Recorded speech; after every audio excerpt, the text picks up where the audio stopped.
Смотрите внимательно. За этими позолоченными колоннами, в тени, где даже евнухи боятся дышать, он сидит. Султан. Взгляд его пуст, безжизнен, как закатное море без ветра. А у его ног, там, на мраморном полу, лежит оброненный белоснежный шелковый платок. И вот, едва заметно, медленно, неумолимо, по нему начинает расплываться алая капля. Эти стены видели многое: кровь, предательство, рождение и смерть династий. Но то, что скрывалось за ними, те шепоты, что просачивались сквозь каменные блоки, никто не смел произносить вслух. Это было запретно.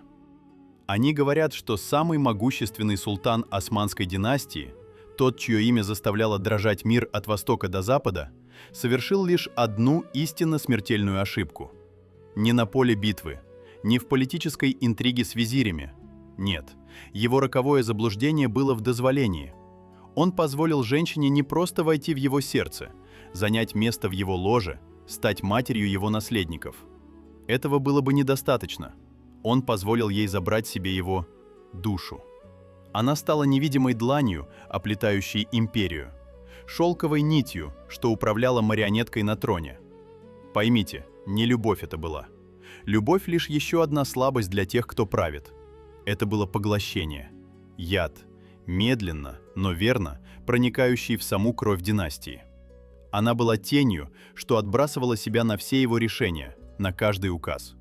Тот безмолвный султан, та капля крови на шелке, лишь отголоски того, что произошло, когда могучий лев добровольно отдал себя в руки змеи.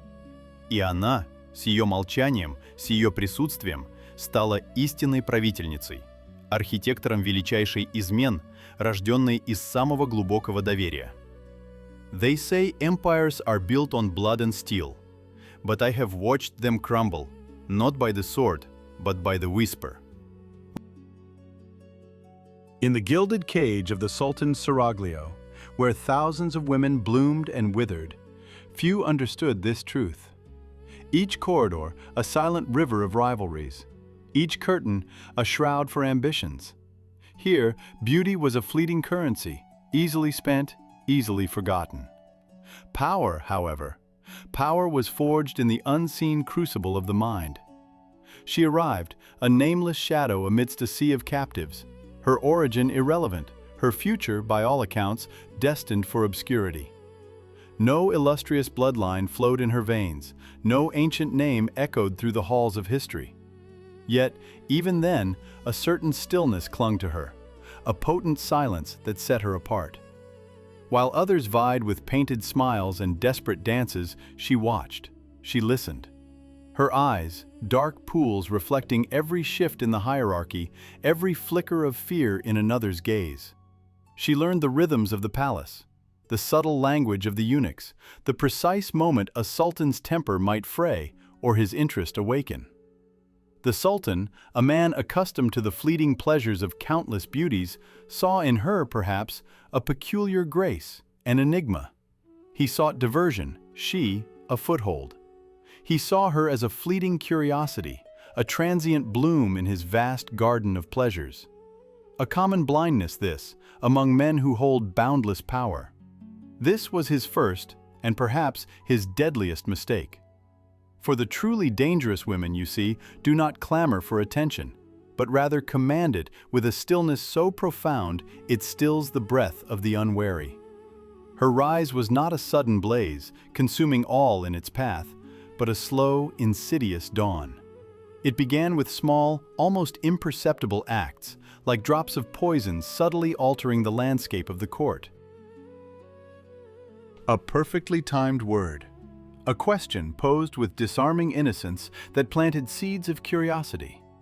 A subtle suggestion whispered into the vast echo chamber of his lonely power, resonating with his own unspoken desires.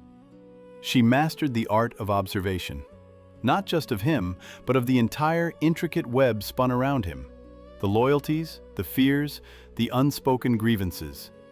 She understood that while he commanded vast armies, while his word was law from sunrise to sunset, he was, in his own way, a prisoner.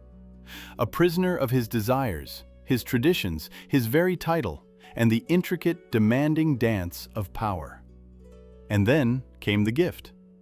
A belt, exquisitely embroidered, crafted by her own hands.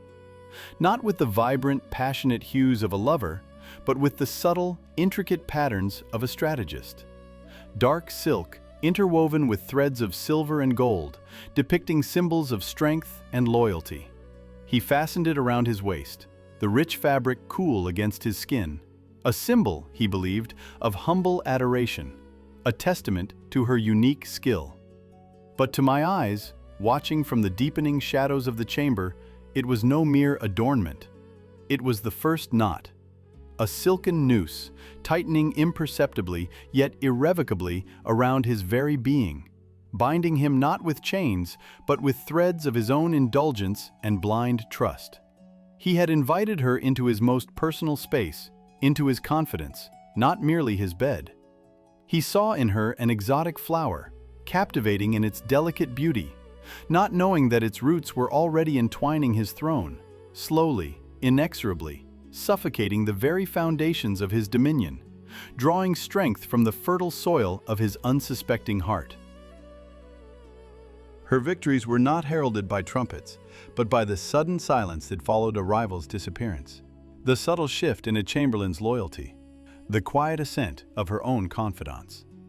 She understood the true nature of the harem, a battlefield veiled in perfume, where poison could be found in a smile, and betrayal bloomed like a forbidden rose. Weakness here was not merely a flaw, it was a death sentence. And strength? Strength was the only currency that held any real value, meticulously collected, painstakingly hoarded, deployed with the precision of an assassin's blade. The Sultan, in his boundless glory, had merely opened the gate to his own undoing, and she, the nameless slave, stepped through. The air, once thick with the Sultan's musings, now hummed with a different frequency, a colder, sharper rhythm.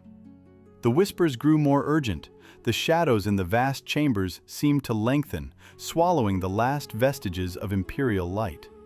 She was no longer merely the Sultan's heart, the cunning hand that guided his affections. She was the very pulse of the dynasty, a silken noose around its throat, tightening with each passing day. Her ascension to Valide had not just elevated her station, it had unleashed a force previously restrained by the delicate dance of influence. Now, the mask of demure suggestion fell away, revealing the unyielding will of a woman determined to forge the bloodline into an unbreakable chain, even if it meant severing every inconvenient link.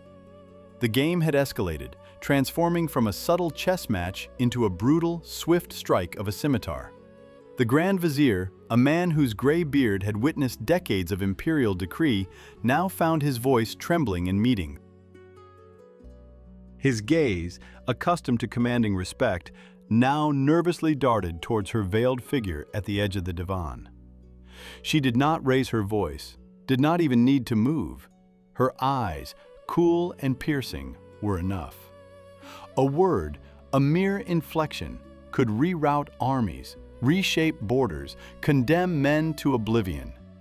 You could see it in the rapid, nervous exchanges of the pashas, the fear that coiled in their guts as her pronouncements, sharp and definitive, cut through the traditional rhetoric like a blade through silk.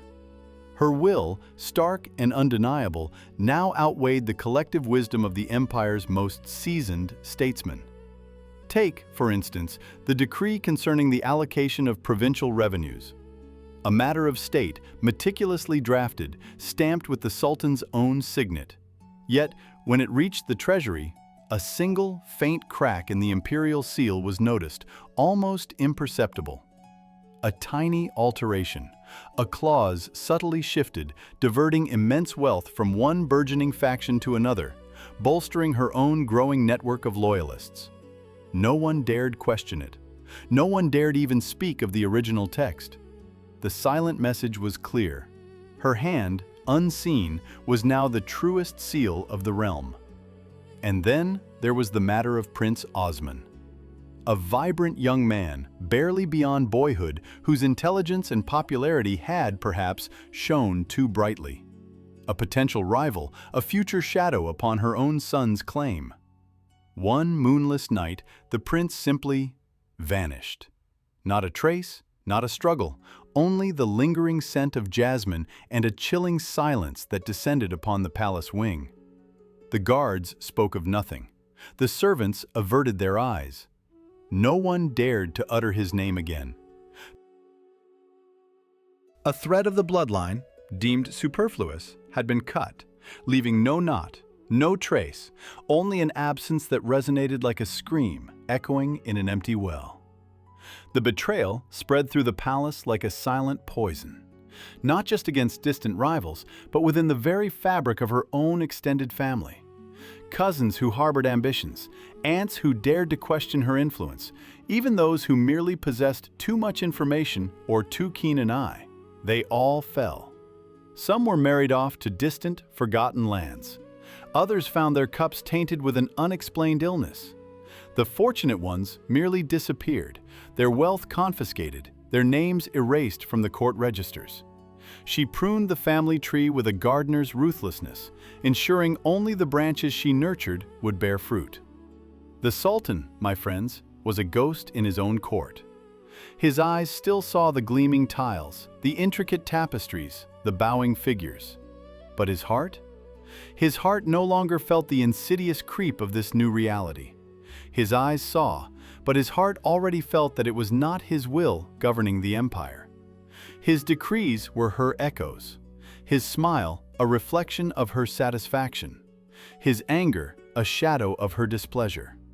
He presided over a court that was no longer his, a dynasty manipulated by a single, unwavering purpose, a woman who had, in her terrifying brilliance, transformed the very notion of imperial rule.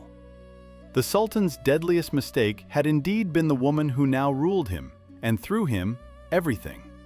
The air in these chambers, once vibrant with the clamor of 1,000 voices, now carried a different weight. A silence, profound and suffocating, had settled, the kind that follows a storm, leaving only shattered fragments and an ominous calm. The empire flourished, its coffers overflowing, its borders stretched wide under her shrewd hand. Gold flowed, palaces gleamed, and the very fabric of the world seemed to bend to her will.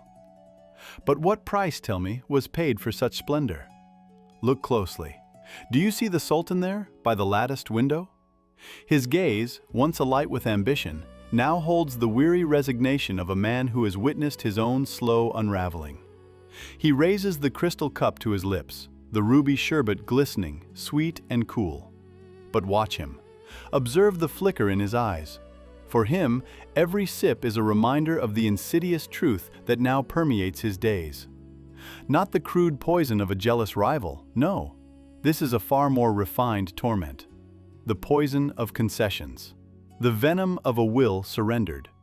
The bitter taste of a crown worn, yet no longer truly possessed. He drinks. And with each drop, the dynasty is preserved, yes, the bloodline secured. But at what cost to the soul that guides it? His fingers, once firm on the hilt of a sword, now tremble almost imperceptibly as he lowers the cup. He glances towards the empty throne, a monument to a power he once held absolute, now merely an echo of his former self. His ancestors, with their stern, unblinking eyes, watch him from their painted canvases, their silence a heavier judgment than any shouted accusation. Do they whisper of his weakness, of the betrayal that blossomed in his own heart, cultivated by the woman he had raised from the ashes? Every one of her triumphs was, in truth, his defeat. Every intricate silk curtain she draped, every decree she whispered into existence, was a dagger, slowly, deliberately driven into his pride, into his very essence as a ruler. She had begun as nothing, a mere flicker in the vastness of his harem. Now she stood on the precipice of an empire, her silhouette sharp against the morning sun, her power absolute. Yet, even at this zenith, there was no peace for her, no quiet satisfaction. Only an eternal vigilance, a restless awareness of the shadows that clung to every corner of her victory. For in this gilded cage of power, the game never truly ends. It merely changes its players, its stakes, and its methods of silent, deadly execution. And so, the whisper faded. The woman, whose name once struck fear and adoration in equal measure, was gone. Her chambers, once vibrant with her formidable presence, now breathed only the profound, chilling embrace of absence. But does a force so potent truly vanish from these hallowed stones? Or does it merely transform, settling deep into the very foundations of the palace, into the relentless pulse of the dynasty itself? They called her many things: enchantress, demon, queen. From my vantage point, steeped in the unblinking shadows of this court, I saw neither simple good nor singular evil. I saw a weapon, honed by an instinct for survival, wielded first by circumstance, then by a will forged in the crucible of a sultan's desire. She was neither good nor evil. She was necessary, a survivor. Her legacy, some whisper, was the sultan's deadliest mistake. Yet, what mistake was it, truly, to choose survival above all else? To ensure the bloodline's ascent through means others deemed unthinkable? Beneath the rustle of silk, she understood that power, especially in this viper's nest, demands its pound of flesh. She danced with betrayal, tasted the bitter threat of poison, and moved through these grand halls, a living shadow, commanding destinies not with a warrior's sword, but with an unwavering, calculating gaze. Even now, in the haunting embrace of silence that fills her empty rooms, her presence lingers. An indelible imprint on the very fabric of this empire. Every future heir, every strategic alliance forged, every rival subtly silenced, each an echo of her ruthless, undeniable influence. The tapestry of this realm, woven from the threads of her ambition, reveals a truth seldom spoken. Was she the dynasty's salvation, or its eternal, whispering curse? Look upon these walls, upon this enduring power. Who, truly, was the ruler here, behind the veils and the steel? And who, in this magnificent, brutal game of thrones, paid the ultimate, unspoken price for such unyielding greatness?